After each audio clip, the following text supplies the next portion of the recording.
The cafe was packed that Friday afternoon when Daniel Carter pushed open the glass door with one hand while holding his 8-year-old daughter's hand with the other. A bell chimed above them. Warm air filled with the smell of coffee, cinnamon, and freshly baked pastries surrounded them. Lily immediately looked toward the display counter. "Daddy," Daniel smiled. "I already know what you're going to ask. Do you? You want the chocolate croissant?" She nodded enthusiastically. "With extra chocolate." Daniel laughed. "One croissant. And we're splitting it." "That's not fair." "It's very fair. You always say that. And I'm usually right." Lily rolled her eyes dramatically. Daniel laughed again. Those little moments were what kept him going. Life hadn't been easy since he became a single father. Every morning started before sunrise. He worked maintenance at a manufacturing company during the day and sometimes repaired equipment for small businesses in the evenings. He didn't complain. He couldn't afford to. His daughter depended on him. He had learned to measure his life in small victories. A paid electricity bill, a full refrigerator, a good report card, a few hours of sleep, and afternoons like this. Lily had received an excellent grade on her science test, so Daniel had promised her a special treat. They found a small table near the window. "Hot chocolate?" Daniel asked. "With marshmallows?" "Of course." "And whipped cream?" Daniel raised an eyebrow. "You're becoming expensive." Lily smiled. "I'm worth it." Daniel laughed. "That you are." He walked to the counter and placed the order. While they waited, Lily pulled a folded piece of paper from her backpack. "Daddy, look." She unfolded it. It was a drawing. A small house. A big tree. 2 people standing in front. Daniel recognized himself immediately. "That's me." "Yes." "And that's you." "Yes." Daniel pointed at the tiny yellow circle in the sky. "What's that?" "The sun. It looks enormous." "Because it's happy." Daniel smiled. He kissed her forehead. "I love it." She carefully folded the drawing again. "I want to put it on the refrigerator. It belongs there." Neither of them noticed the man sitting near the counter watching them. His name was Travis Cole. He was well known in the neighborhood. He came from a wealthy family and had grown accustomed to getting his way. He was loud, arrogant, and cruel whenever he believed someone couldn't fight back. The cafe employees knew him. They had seen him insult workers. They had seen him snap his fingers at servers. They had seen him threaten to complain to the owner whenever anyone refused to give him special treatment. That afternoon, Travis was already irritated. His coffee order had taken 7 minutes. To him, 7 minutes was unacceptable. Then he noticed Daniel. The worn jacket, the inexpensive shoes, the old phone sitting beside his coffee, and the little girl sitting across from him. Travis smirked. He stood. Daniel was still waiting at the counter when Travis walked past him. "Nice jacket." Daniel glanced at him. "Thanks." Travis laughed. "I wasn't complimenting you." Daniel looked at him for a second, then turned away. Travis didn't like being ignored. He stepped closer. "You work around here?" "No." "Construction?" "No." "Delivery?" Daniel sighed. "I'm just here with my daughter." Travis looked toward Lily. "Cute kid." Daniel's expression changed slightly. "Thank you." Travis leaned closer. "You don't look like you can afford this place." Daniel looked at him. "It's coffee." Travis laughed. "Exactly." The barista placed Daniel's order on the counter. 2 hot chocolates and 1 chocolate croissant. Daniel reached for the tray. "Thank you." He turned. Travis deliberately stepped into his path. Daniel stopped. "Excuse me." Travis didn't move. "What's the rush?" "My daughter is waiting." "Let her wait." Daniel looked at him. "I'd rather not." He tried to move around him. Travis shifted again. Daniel took a breath. "Sir." "What?" "Please move." Travis smiled. "Or what?" Daniel didn't answer. He wasn't afraid. But he knew exactly what was at stake. Lily was watching. He didn't want her to see him lose his temper. He had spent years teaching her that being strong didn't mean becoming cruel. So he stepped backward. "I'm not interested in arguing." Travis laughed. "That's what I thought." Daniel turned away. Then Travis said something that made him stop. "People like you should learn their place." Daniel slowly turned around. "What did you say?" Travis shrugged. "You heard me." The barista looked uncomfortable. "Sir, please." Travis ignored him. Daniel looked toward Lily. She was watching. He lowered his voice. "I'm asking you one last time. Move." Travis stepped closer. "Or what?" Daniel didn't respond. Travis suddenly shoved him. Hard. Daniel stumbled backward. The tray flew from his hands. 1 cup crashed onto the floor. The chocolate croissant landed upside down. A chair scraped violently against the tiles. And for one terrible second, Daniel lost his balance completely. His shoulder struck the edge of a table. Lily screamed, "Daddy!" The entire cafe went silent. Daniel immediately pushed himself upright. He ignored the pain in his shoulder. He didn't look at Travis. He didn't look at the broken cup. He looked only at Lily. "Are you okay?" She nodded, but her eyes were filled with tears. "Daddy." Daniel walked toward her. "I'm okay. But he pushed you." "I know." "Why?" Daniel knelt. "Because sometimes people make bad choices." Travis laughed from behind him. "Don't act like a victim." Daniel slowly stood. His face was calm. "Don't do that again." Travis stepped forward. "What are you going to do?" Daniel stared at him. "Nothing." Travis grinned. "That's what I thought." Daniel looked toward the cafe manager. "Can you please get another hot chocolate?" The manager nodded quickly.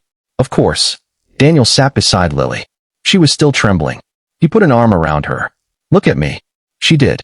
"You didn't do anything wrong. But he hurt you." "I'll be okay." "Are you sure?" Daniel smiled. "I'm sure." Then he heard the cafe door open. The bell chimed. A woman stepped inside. She was dressed in a tailored black suit. She carried a leather folder. Two assistants followed behind her. The manager immediately straightened. Several employees recognized her. Victoria Hale, CEO of Hale Industries, one of the most powerful businesswomen in the city. She had come to the cafe for a private meeting. But the moment she saw Daniel, she stopped.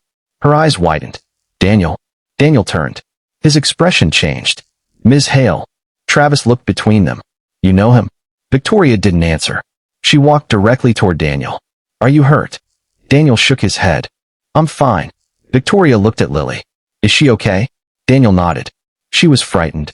Victoria's eyes moved toward the broken cup, then toward Travis, then back to Daniel. Her voice became colder. "Did he push you?" Travis laughed. "It was nothing." Victoria ignored him. "Daniel." Daniel hesitated, then nodded. "Yes." The room became even quieter. Victoria looked at Travis. "You assaulted him." Travis scoffed. "You don't know what happened. I saw the aftermath. You don't know who I am." Victoria stared at him. "No." She paused.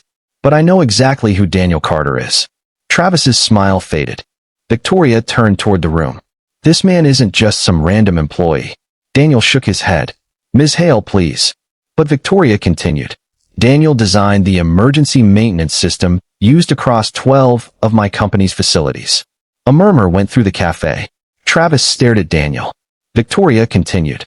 "He identified failures that saved our company millions of dollars." Daniel looked embarrassed. "I was just doing my job." Victoria smiled. "You were doing more than your job." She turned toward Travis. "And you just pushed him in front of his daughter because you thought his quietness meant weakness." Travis opened his mouth. Nothing came out. Victoria reached for her phone. "The cafe has security cameras." The manager nodded. "Yes, ma'am." Victoria looked directly at Travis. "Every second of what you did is recorded." For the first time, Travis looked genuinely nervous. He glanced toward the door, then toward Daniel. Daniel simply stood beside Lily. He wasn't smiling. He wasn't celebrating. He wasn't trying to humiliate Travis. He was simply protecting his daughter. And that was when Lily quietly reached for her father's hand. "Daddy." Daniel looked down. "Yes." "Can we still get the chocolate croissant?" For the first time since the confrontation began, Daniel smiled. "Yes." He squeezed her hand. "We can." And somehow, that simple moment made the entire cafe understand who the truly strong person in the room was. Victoria looked at Travis for several seconds. Then she turned to the cafe manager. "Please preserve the security footage." "Yes, ma'am." Travis immediately stepped forward. "Wait, this is getting ridiculous." Victoria raised one hand. He stopped. "You pushed a man in front of his child," she said. "You don't get to decide how serious it is." Travis looked around the cafe. People were watching him now, not with fear, with disappointment. His confidence was disappearing by the second. Daniel stood beside Lily, gently rubbing her shoulder. Victoria noticed the way he kept checking on his daughter instead of himself. She had known Daniel professionally for years, but she had never really known him personally. She knew his work. She knew his reputation. She knew that every major project he touched seemed to become more efficient. But she had never known why he always rushed out of the office at exactly 5. Now she understood. His daughter came first. Victoria turned toward Daniel. "Are you sure you're okay?" Daniel nodded. "My shoulder hurts a little. You should get it checked." I will. Travis suddenly interrupted. This guy is acting like some kind of hero. Daniel looked at him. No one said that. You're enjoying this. Daniel shook his head. No. He glanced at Lily. I just don't want my daughter learning that people have to fight every time someone disrespects them. Travis scoffed. Sounds weak. Daniel's expression remained calm. No. He paused. Knowing when not to fight is harder than fighting. The cafe became silent again. Victoria smiled slightly. Then the front door opened. A police officer entered. The cafe manager had apparently called them after seeing the incident. Travis immediately became nervous. I'm leaving. The officer stepped in front of him. Sir, you're going to stay. Travis looked toward Victoria. You did this. Victoria shook her head. No. She pointed toward the cameras. The evidence did. Travis looked at Daniel. You're really going to press charges? Daniel didn't answer immediately. He looked at Lily. She was staring at the floor. Daniel knelt beside her. Lily. She looked up. Do you remember what I told you about making choices when you're angry? She nodded. Don't make a decision because you're angry. That's right. Daniel stood and looked at the officer. I'll cooperate. The officer nodded. Travis was escorted outside. Before leaving, he looked back at Daniel. For a moment, their eyes met. Travis expected hatred. Instead, Daniel simply said, I hope you learn from this. That made Travis stop. He looked confused. Why would you care? Daniel answered quietly. Because I have a daughter. Travis didn't understand. Daniel continued. One day, she may meet someone who treats people the way you did today. He looked toward Lily. I want her to know she deserves better. Travis lowered his eyes. Then he walked away. The cafe slowly returned to normal. The manager brought Daniel another hot chocolate. And, after discovering what happened to the first one, brought Lily 2 chocolate croissants. Daniel laughed. That's too much.